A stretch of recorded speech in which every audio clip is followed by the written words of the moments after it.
नमस्कार मित्रांनो, आपण असणाऱ्या संबंध महाराष्ट्रामध्ये पंढरपुरी म्हशीचं गोठं दाखवत असताना आपल्या वादळवाट 5577 या चॅनलवर खरं तर प्रत्येक गोट्यावर प्रत्येक म्हशीचं वैशिष्ट्य वेगळं असतं आणि त्या म्हशीचं वैशिष्ट्यानं ती म्हैस न संबंध किंवा त्या रेड्याचा विस्तारानं त्या मालकाची ओळख संबंध महाराष्ट्रामध्ये झालेली असते. खरं तर मी आपला मित्र शिवाजी शेंडगे पंढरपूरकर आणि पंढरपुरी महाराष्ट्रातल्या टॉपच्या म्हशी दाखवत असताना आज असाच असणाऱ्या पंढरपूर तालुक्यातले असणाऱ्या एकलासपूर मंगळवेढा पंढरपूर रोडवर असणाऱ्या हवेवर गाव. खरं तर एखाद्या गावाची ओळख त्या गावातले जनावर असेल, माणूस असेल, त्या गावाचं नाव होतं. तसंच हे एकलासपूरचं नाव संबंध महाराष्ट्रामध्ये झालं आणि अनेकांना ती उत्सुकता लागली होती. अनेक प्रेक्षकांना आपल्या वादळवाट 5577च्या कित्येक दिवसाची प्रतीक्षा आपली आज तो व्हिडिओ आपण करायला आलेलो आहे आणि आपण त्या एकलासपूरमध्ये असणाऱ्या महाराष्ट्रातील प्रसिद्ध त्या गावातील एक रेडा आहे. त्या रेड्याचं नाक हा बहुचर्चित प्रश्न आहे, कारण संबंध महाराष्ट्रामध्ये एवढ्या नाकाचा रेडा कोणाकडेही माझ्या किंबहुना माहितीनं बघायला मिळाला नाही.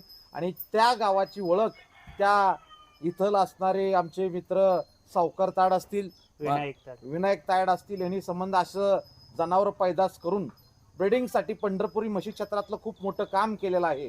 आणि पंढरपुरी म्हैस जतन करण्यासाठी, वाढवण्यासाठी खरं तर त्यांच्या त्या रेड्याची वासरं असतील किंवा त्याची असणाऱ्या किमती असतील, काय ते नाकाडपण असेल किंवा ओळख नसेल, ही पंढरपुरी म्हशी क्षेत्रातली कौतुकाची बाब आणि आश्चर्यचकितची घटना घडलेली आहे. आणि असंच असणाऱ्या या एकलासपूर गावामध्ये पंढरपूर तालुक्यातल्या पांडुरंगाच्या नगरीमध्ये असणाऱ्या ताड बंधूकडे आलेलो आहे. नमस्कार ताड. नमस्कार. खरं तर आज म्हशी क्षेत्रात तुमचा आज रेड्यानं संबंध महाराष्ट्रामध्ये नाव चर्चेतच आहे.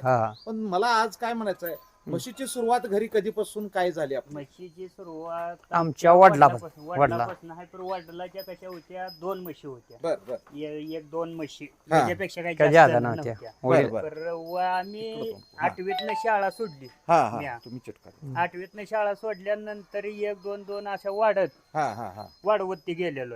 वाढवतच गेलं. पहिल्या काय दोनच होत्या. बर बर बर. हा, म्हणजे सुरुवात दोन सुरुवात पासून. 2 वरच आहे. बर बर बर. आमच्या वडिलांना कधी 3000ला त्या सस्तायला म्हैस घेतली होती. त्याचा जे विस्तार वाढत गेलेला आहे, बर ते बर. घरचाच विस्तार वाढवलेला आहे. घरचाच विस्तार वाढला. हा. घरचाच विस्तार वाढवला ना. 8वीतनं शाळा सोडल्यानंतर हे चालू केल्यानंतर आमचा एक गुरु ज्ञानेश्वर ताड म्हणून माऊली, हा हा हा. ती सुरुवातीला मसराच्या ह्याच्यातला पहिल्यांदा गुरु तुमचा. गुरु.